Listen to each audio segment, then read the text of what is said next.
এই যে ঘোড়ার উপর যে আরোহী দেখতে পাচ্ছ, সেই হলো আবু জাহাল, আজকে যুদ্ধের সর্দার। তিনি বলেন ইশারা দিতে দেরি, বাজ পাখির মতো ছুটে যেতে দেরি না।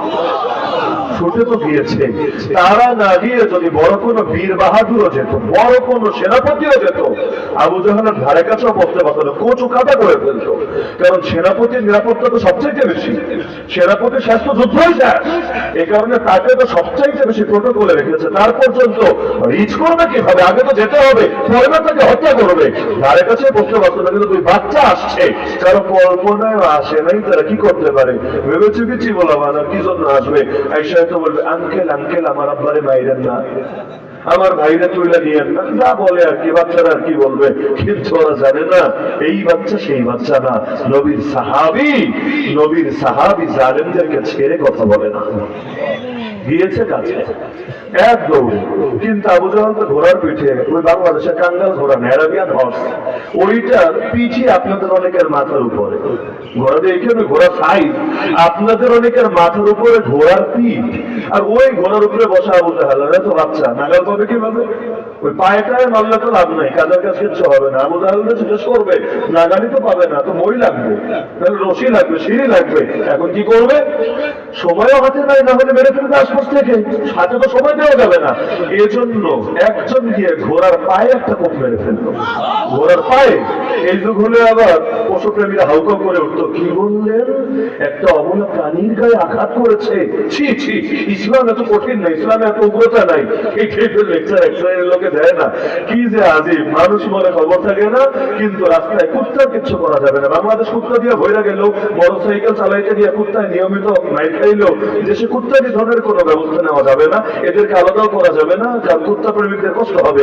এখন রাস্তায় থাকুক, ঘাটে থাকুক, আপনার প্রয়োজনে কষ্ট হোক, আপনি বাইক চালায় মরেন, প্রতি বছর কয়জন মরে, কয়জনের হাত ভাঙে, এটা আপনারা বুঝবেন না, যারা বাইক চালায় তারা বোঝে। জিজ্ঞাসা করে যারা বাইক চালায়, আরে হঠাৎ যখন ফুল স্পিডে থাকে, রাতের বেলা যখন কুত্তা এসে হাই দেয়, হাই হ্যালো সামনে দেয়, একেবারে কলিজাটা মোচড় দিয়ে ওঠে, আর হার্ট ব্রেক করতে গিয়ে কতজনের যে লাইফ শেষ, লাইফ শেষ। কিন্তু কুত্তা প্রেমিকরা এদেরকে নিয়ে বলবে না, খালি কুত্তা নিয়ে বলবে। তো এইরকম এখন ওই যুগে একজন গিয়ে ঘোড়ার পায়ে কোপ মারলো, ঘোড়ার পা কেটে আলাদা হয়ে গেল। ঘোড়া তো লাফাতে শুরু করলো, পা তো একটা নাই, ব্যালেন্স রাখতে পারলো না, ঘোড়া ফাঁস করে জমিনে পড়িয়ে গেল। তো ঘোড়া যখন পড়ে গেল, আবু জাহাল ছিটকে গেল, আরেকজন লাফ দিয়ে বুকের উপর চড়ে, আমার আর বলা লাগবে না, কাবজা করে ফেললো। এখন বাকিরা কি ছেড়ে দেবে? সেনাপতি শেষ, বাকিরা কি ছেড়ে দেবে? না, যুদ্ধের ময়দান তো। অন্যটাই হলে তো ঠিক আছে, সেনাপতি শেষ, নিজে বাঁচলে বাপের নাম, নেতা তুমি থাকো তোমার জায়গায়, আমরা আগে থাকি আমাদের জায়গায়। যদিও আবু জাহাল পুরা মরে নাই, মরার কাছাকাছি গিয়েছে, পুরা তো মরেছে আব্দুল্লাহ বিন মাসউদ রাদিয়াল্লাহু আনহু হাতে। পরবর্তীতে তিনি কল্লা কেটে এনে নবীর সামনে হাজির করেছেন, যদিও কল্লা কাটতে যাওয়ার পরও নাটক করেছে। নাটক, কত নাটক যে করতে জানে বাতিলরা। কল্লা কাটার সময় বলেছে, শোনো শোনো, কল্লাটা উপর দিয়ে কাটো না নিচ দিয়ে কাটো, ওর কল্লা কাটো। আবু জাহাল বলে দিচ্ছে, কল্লা উপর দিয়ে কাটো না, কল্লা কোন জায়গা দিয়ে কাটো? নিচ দিয়ে। আব্দুল্লাহ বিন মাসউদ অবাক, কি বললো এগুলা? কল্লা তো কল্লা, এক জায়গা দিয়ে কাটলেই তুমি শেষ, উপর দিয়ে কাটলেও মরবা, নিচ দিয়ে কাটলেও মরবা, তো নিচ দিয়ে কাটলে কি হবে? আসলে তার মাথায় আসলে কি হবে? আবু জাহাল বলে, কিচ্ছু বোঝো না, নিচ দিয়ে কল্লা কাটলে কল্লাটা একটু বড় দেখা যাবে। সবগুলো কল্লা যখন নিয়ে একসঙ্গে রাখা হবে, সবাই দূর থেকে দেখেই বুঝবে, ওই দেখা যায় কল্লা, ওই আমাদের নেতার কল্লা। এটা যেন তেন কল্লা না, একদম ভাইরাল, মরার পরও ভাইরাল, ওই কল্লা সবাই চিনবে। কি যে ভাইরালের আজিব নেশা, ওই মরার সময়ও নাটক করে করে মরেছে। তাহলে এই যে বাচ্চা দুইটা আবু জাহালকে আঘাত করলো, এখন বাকিরাকে ছেড়ে দেবে? তারা বাচ্চাদের সঙ্গে যুদ্ধ শুরু করে দিল, আঘাতের পর আঘাত, আঘাতের পর আঘাত। আর দুই বাচ্চাও আল্লাহর উপর ভরসা করে মুআদের মুআওয়াজ লড়াই চালিয়ে যাচ্ছিল, আলহামদুলিল্লাহ। হঠাৎ করে এক বাচ্চার হাতে একটা কোপ লেগে গেল। নবীর সাহাবী বলে কথা, ও জাফর তৈয়ারের ঘটনা সবাই জানেন। তৈয়ার মানে যিনি উড়ে বেড়াচ্ছেন। নবী বলেছেন, আমি নিজে দেখেছি আমার জাফর জান্নাতে উড়ে বেড়াচ্ছে। কেন? আর কিছু না, আল্লাহর জন্য দুটো হাত কোরবান করেছিলেন। হাতের মধ্যে নবীর দেওয়া দ্বীনের ঝান্ডা ছিল। ঝান্ডা যতক্ষণ উঁচু, জিহাদ চলবে। ঝান্ডা পড়ে গেছে, বাহিনীর লোকেরা বুঝবে মনে হয় সারেন্ডার করেছে বা চুক্তি হয়ে গেছে, আপোষ হয়ে গেছে। ঝান্ডা উঁচু রাখার অনেক গুরুত্ব।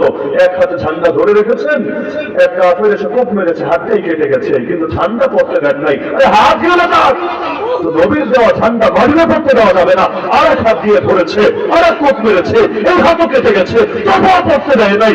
ওই যে বাকি যে অংশটা আছে ওই বাহুটা দিয়ে বুকের সঙ্গে আগলে রেখেছে, তবুও কাফেরদের মনে মায়া হয় নাই, আর এক কোপ মেরেছে।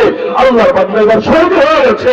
যতক্ষণ দাঁড়ানো ছিল শহীদ হয়ে লুটিয়ে পড়ে নাই, পুরোটাই নবীর দেওয়া ঝান্ডাকে উঁচু রেখেছে। আমার নবী সাহাবীদেরকে বলেন, আরে আল্লাহর জন্য আমার জাফর তার দুটো হাত কোরবান করেছে, আমি নিজে দেখেছি জান্নাতে আমার জাফরকে আল্লাহ দুই হাতের বদলে দুইটা ডানা উপহার দিয়েছে, দুই ডানা মেরে মেরে জান্নাতে উঠে আছে।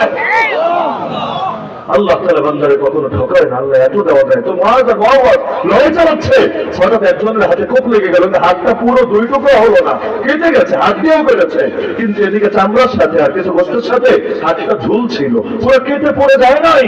ওদিকে তাকে তো লড়াই করতে হবে, না হলে তো কল্লাই যাবে, হাত না খালি কল্লাই যাবে। এক হাত দিয়ে লড়াই চালিয়ে যাচ্ছে, এদিকে আরেকটা হাত এভাবে ঝুলছে, একদিকে তো রক্ত বের হচ্ছে দর করে, আর রক্ত যত বের হয় শরীরটা তো দুর্বল হয়, আরেকদিকে হাতটা বেশ ঝামেলা হচ্ছে। কারণ একটা হাত যদি এভাবে এখানে লড়াই আর ঝুলতে থাকে, তাহলে কলিজাও তো বারবার মোচড় দিতে থাকে, আর লড়াই করবে কিভাবে? এটা তো এক্সট্রা একটা ঝামেলা। চিন্তা করলো, হাত তুই আমার দেহের অংশ হয়েই আল্লাহর দ্বীনের জন্য আমি একটু অবদান রাখবো, জিহাদের ময়দানে কিছু খেদমত আঞ্জাম দিব, তুই বাধা দিবি, তোর জন্য আমার ঢিলামি আসবে, ঠিক আছে তোরে আর লাগবে না। হাতটা রাখলো জমিনের উপরে, পা দিয়ে পাড়া দিল হাতের উপরে, এদিক থেকে একটা টান মারলো, আল্লাহর বান্দার হাতটা শরীর থেকে আলাদা হয়ে গেল। অবশিষ্ট হাত দিয়ে ঠিকই কুফরি শক্তির বিপক্ষে লড়াই চালাতে লাগলো। নিজের জীবন কোরবান করেও দ্বীনের জন্য কিভাবে অবদান রাখতেন। আরে মুহাম্মদ বিন কাসেম যদি 18 বছর বয়সে এসে হিন্দুস্তানের জমিনে দ্বীনের পতাকা উড়াতে পারেন, আমার আপনার বয়স কত হয়েছে? ওসামা বিন যায়েদ যদি তার ওই পিচ্চি বয়সে গিয়ে আল্লাহ রাসূল পাঠিয়েছিলেন যাকে, পরবর্তীতে আবু বকর রাদিয়াল্লাহু আনহু বাহিনীকে স্থির রেখেছিলেন, ফিরিয়ে না এনে ওই বয়সেই যদি দ্বীনের ঝান্ডাকে সমুন্নত করতে পারে, তারা সাহাবীরা যদি এক জীবন দিয়েও তাদের তৃপ্তি না মেটে, এক সাহাবীকে ব্যাগের মধ্যে ফেলা হবে, এমন ব্যাগ যেখানে তেলগুলো টকবক করে ফুটছে, একটু আগে তার দুই সাথীকে ফেলা হয়েছে, জায়গায় শেষ, তাকে ফেলা হবে, কাঁদছে, খ্রিস্টান বাদশা অবাক, একেবারে আলোচনা শেষ, খ্রিস্টান বাদশা অবাক, আরে কি ব্যাপার এখন কাঁদিস কেন? এত মারলাম তাও কাঁদলি না, এত জুলুম করলাম তাও খ্রিস্টান হলি না, এত লোক দেখালাম তাও আমার ঘরে আনতে পারলাম না, এখন কাঁদিস কেন? মৃত্যুর ভয় ভয় পাচ্ছিস? ঠিক আছে কাঁদিস না, খ্রিস্টান হয়ে যা, মুহাম্মদকে ভুলে যা, আগে যে অফার দিয়েছি সব পাবি, সব পাবি, একটা কম দেবো না। সেই সাহাবী ইমানের বলে বলিয়ান হয়ে গর্জে উঠলেন, আরে জালেম তুই কি ভেবেছিস আমি মৃত্যুর ভয়ে কাঁদছি? আল্লাহর কসম, মুসলমান মৃত্যুর ভয়ে কাঁদে না। আমি তো কাঁদছি আফসোস নিয়ে, একটা মাত্র প্রাণ আল্লাহ রাস্তায় কোরবান করতে পারছি, এত সামান্য পুঁজি নিয়ে আল্লাহর সামনে দাঁড়াবো কোন মুখে?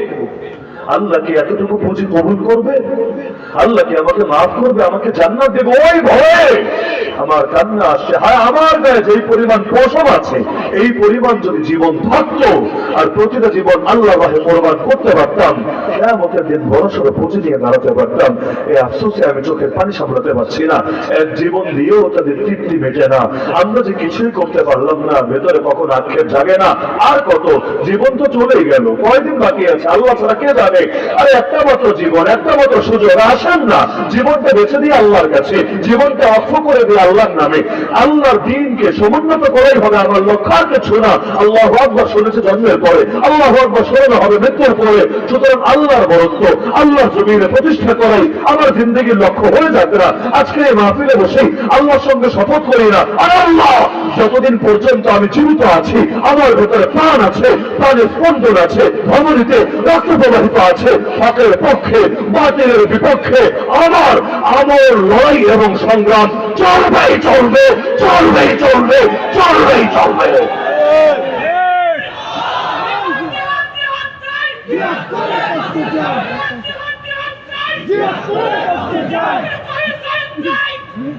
সকল অন্যায়ের বিরুদ্ধে লড়াই চলবে। সেই লড়াই করতে গিয়ে যদি আমার বাপের কোল খালি হওয়া লাগে হবে, যদি আমার মায়ের চোখ থেকে পানি ঝরা লাগে ঝরবে, আমার সন্তান এতিম হওয়ার প্রয়োজন হয়, স্ত্রী বিধবা হওয়ার প্রয়োজন হবে, যদি আমাদের বড়রাই জেল থেকে লাশ হয়ে বের হতে পারেন, আমরাও পারবো হাসি মুখে শাহাদাতকে বরণ করে দিতে। তো বেঁচে থাকতে এই কল্লা কাটা যেতে পারে বাতিলের হাতে, এই কল্লা কাটা হতে পারে না আল্লাহ ছাড়া দ্বিতীয় কোনো শক্তির সামনে।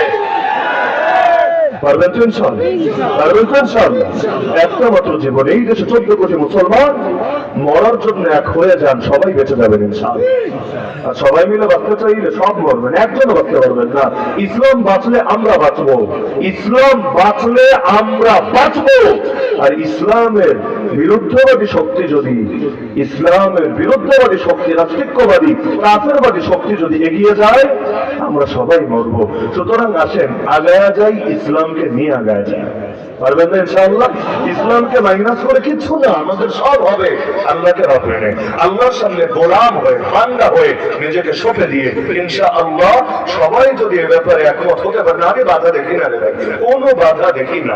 বাংলাদেশে দিন গায়ের মধ্যে বাধা কোথায়? আমি মনে করি আমরাই বাধা, আর দ্বিতীয় কোনো বাধা নাই। এই দেশে 14 কোটি মুসলমানের 4 কোটিও যদি একমত হয়, দিন বিজয়ী হবে। কোন বাপের কাছে আছে দিনের বিজয় হবে?